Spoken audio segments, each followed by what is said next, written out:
Dont est issu d'une famille de transformateurs du lin qui étaient tailleurs, de ce qu'on appelle tailleurs de lin. Nous sommes des gens qui ont été, disons, assez inventifs pour mécaniser le lin dans les années 53. Dont est implanté, bien sûr, en Seine-Maritime. C'est la région de France dans laquelle la culture de lin est la plus importante, avec une des meilleures qualités actuelles sur le marché mondial. Il était nécessaire de trouver des nouveaux débouchés pour pas que la valeur ajoutée du lin soit partie à l'extérieur. Le textile, c'est bien, mais le textile n'est plus fait chez nous. Donc Dont avait besoin de se restructurer. Il y a une quinzaine d'années, l'entreprise a décidé d'attaquer le marché des matériaux composites en proposant des fibres de lin pour ces marchés-là. Les avantages que peuvent avoir les fibres de lin dans les matériaux composites sont principalement trois. Il y a la légèreté, les résistances mécaniques très intéressantes et l'aspect biosourcé du matériau qui permet d'en faire une ressource renouvelable et recyclable.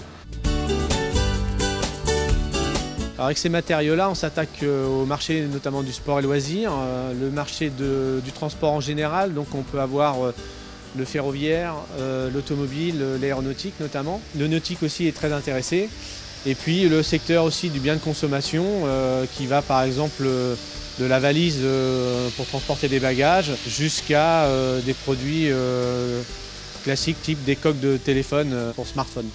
Alors nous sommes impliqués actuellement dans un programme collaboratif qui est piloté par la filière Fimalin pour lequel nous sommes membres cofondateurs et une société qui s'appelle Arkema dans lequel nous développons actuellement des produits composites renforcés avec des fibres de lin et utilisant des résines biosourcées et à destination de l'automobile, notamment d'intérieur de coffres de voitures et également pour l'aéronautique, notamment les intérieurs d'avions en coque de siège par exemple ou en pièces de séparation de classe. L'objectif à court terme et moyen terme est aussi de ramener de la valeur ajoutée de transformation de la fibre de lin localement et notamment au niveau de la Normandie et du département de la Seine-Maritime.